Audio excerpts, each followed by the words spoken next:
Κυρίες και κύριοι, καλησπέρα σας. Προεκλογικός και ορούνης κουκλετές. Σήμερα είμαστε πάρα πολύ τυχεροί γιατί φιλοξενούμε ένα ιερό τέρας, κυρίες και κύριοι, του ελληνικού θεάτρου και της τηλεόρασης. Ο ένας και μοναδικός. Τον διάλογο από την κοινωνία σου το πλάνη, μην το ξανακάνεις αυτό το πλέξο, ρε!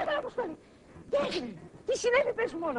Χάλασε ρε το τσογλάνι πάνω από μέσα και να απλώνει το χέρι του για να μην πωλήσει το πλάνο πριν με παρουσιάσει. Τσουτσέκι, κόψω τα πόδια.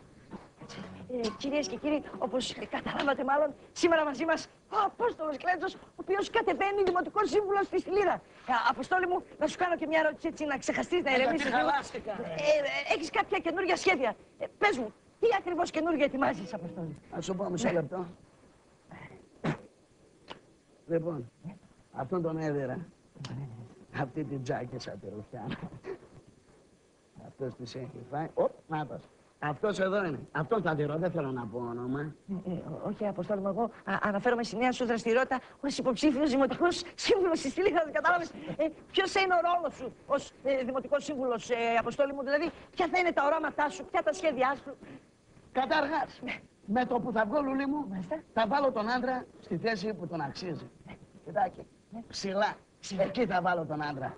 Στη Στυλίδα, άντρας ίσον όλα. Γυναίκα ίσον τίποτα.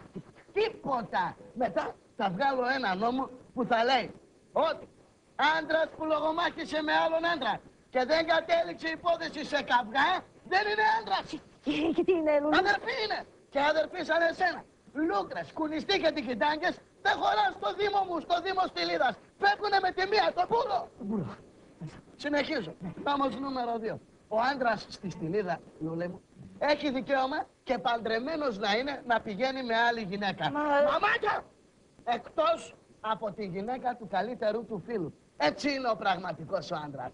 Τσίφτης και μπεσαλής. Όλους τους άλλους τώρα, κάτι κουφάλες, κάτι άτιμους, κάτι κρυφοπίκτες τσιρικιτζίδες, δεν τους θέλω εγώ στο Δήμο Στυλίδας. Να φύγουνε μακριά, εντάξει. Τρίτος νόμος και ο πιο σοβαρός. Μαμούχαλοι, πλαδαρίτσι, λοψόφιοι, ψευτοδιανοούμενοι, χλωμοί, φεμινιστές και λινάτσες, όλοι δρόμο. Το μπούλα από το Δήμο Στυλίδας. Ούστρε, έξω! Έλα, δεν άφησες και κανέναν στη Στυλίδα. Άφησα.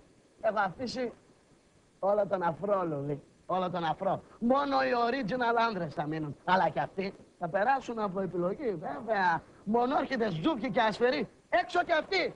Έξω να καθαρίσει ο τόπος! Βέβαια, όλα αυτά, αγαπητέ μου Αποστόλη, θα τα κάνεις στην περίπτωση που βγεις. Εάν δεν βγεις, τι θα κάνεις? Τι είπες, Λουλή? Τι είπα, Αποστόλη? Τι είπα? Αν δεν βγεις, τι θα κάνεις, ρε?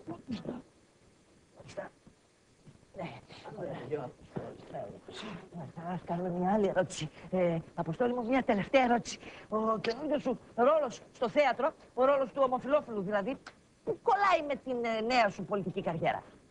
Με τον καινούριο μου ρόλο, το ρόλο του ομοφυλόφιλου, κάνω πρόβα για την πολιτική μου καριέρα, ρε Λούλη. Κάνεις πρόβα με τον ρόλο του ομοφυλόφιλου για την πολιτική? Τι καταλαβαίνω? Πού να καταλάβεις, ρε, άσχετε ζών. Αν ήξερες έστω και λίγο από πολιτική, θα ήξερες πως η πολιτική και η πολιτική μας με όμικρον γιώτα κρύβουν πολύ πουστιά μέσα τους λουλιτακούς, πολύ πουστιά για μου την κοινωνία μου.